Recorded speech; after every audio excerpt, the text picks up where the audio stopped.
रात का अंधेरा धीरे धीरे गहराने लगा था। गांव की गलियां सुनसान हो गई थीं और केवल हवा की सरसराहट सुनाई दे रही थी। यह एक ऐसा गांव था जहां रात के समय अजीब अजीब घटनाएं हुआ करती थीं।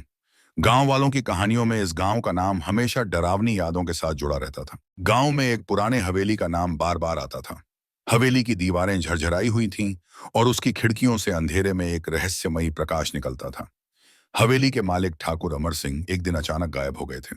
इसके बाद से हवेली को लेकर कई तरह की बातें फैली। कुछ लोग कहते थे कि हवेली में आत्मा का वास है, जबकि दूसरों का मानना था कि ठाकुर साहब की हत्या कर दी गई है। वहीं एक युवा पत्रकार आदित्य ने इस रहस्यमयी हवेली के बारे में जानने का निर्णय लिया। आदित्य के पास एक चमकदार कैरियर था और वह रहस्यमयी कहानियों को उजागर करने में विश्वास करता था।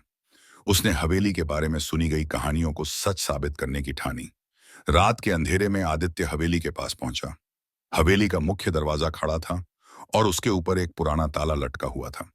आदित्य ने ताले को खोलने की कोशिश की, लेकिन वह बहुत मजबूत था। उसकी एक नजर हवेली की खिड़कियों पर पड़ी, जहां एक हल्की सी चमक दिख रही थी। आदित्य ने आसपास से एक पत्थर उठाया और दरवाजे पर जोर से मारा। ताला टूट गया और दरवाजा धीरे धीरे खुला। हवेली के अंदर अंधेरा था, लेकिन आदित्य ने अपनी टॉर्च जलाई और अंदर दाखिल हो गया। हवेली का अंदरूनी हिस्सा बेतरतीब था। हर जगह धूल और मकड़ी के जाले फैले हुए थे। वह धीरे धीरे हवेली की ओर बढ़ा और अचानक उसकी नजर एक पुरानी तस्वीर पर पड़ी जो दीवार पर लगी हुई थी। तस्वीर में ठाकुर अमर सिंह और उनकी पत्नी की छवि थी। आदित्य ने तस्वीर को ध्यान से देखा और उसके साथ एक छोटी सी चिट्ठी लटकी हुई देखी, जिसमें लिखा था, सच्चाई का सामना करो। आदित्य ने हवेली के अंदर का दौरा जारी रखा और एक बड़े कमरे में पहुंचा, जहां उसने एक पुरानी अलमारी देखी। अलमारी को खोलते ही उसकी आंखें खुली की खुली रह गईं।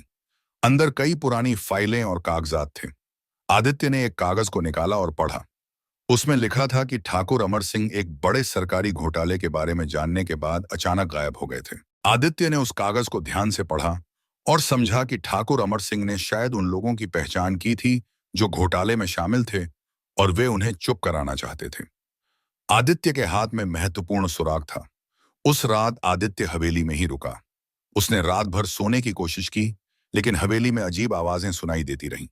सुबह होने से पहले आदित्य ने हवेली के सभी दस्तावेजों को इकट्ठा किया और उन्हें जांच के लिए पुलिस को सौंपने का निर्णय लिया। पुलिस ने दस्तावेजों की जांच की और पाया कि ठाकुर अमर सिंह ने वास्तव में एक बड़े घोटाले की जानकारी इकट्ठा की थी। उनके गायब होने की वजह भी यही थी कि घोटाले में शामिल लोगों ने उन्हें जान से मारने की कोशिश की थी। आदित्य की रिपोर्ट के आधार पर पुलिस ने घोटाले में शामिल लोगों को गिरफ्तार किया और ठाकुर अमर सिंह की मौत का रहस्य सुलझाया। हवेली अब एक पुरानी याद बन चुकी थी, लेकिन आदित्य के प्रयासों से सच बाहर आ चुका था। गांव वालों ने आदित्य की बहादुरी को सराहा और हवेली को एक ऐतिहासिक स्थल के रूप में संरक्षित किया। आदित्य ने साबित कर दिया कि सच्चाई की तलाश कभी भी व्यर्थ नहीं होती। हवेली का रहस्य सुलझने के बाद गांव में शांति लौट आई और आदित्य की कहानी को सभी ने सराहा।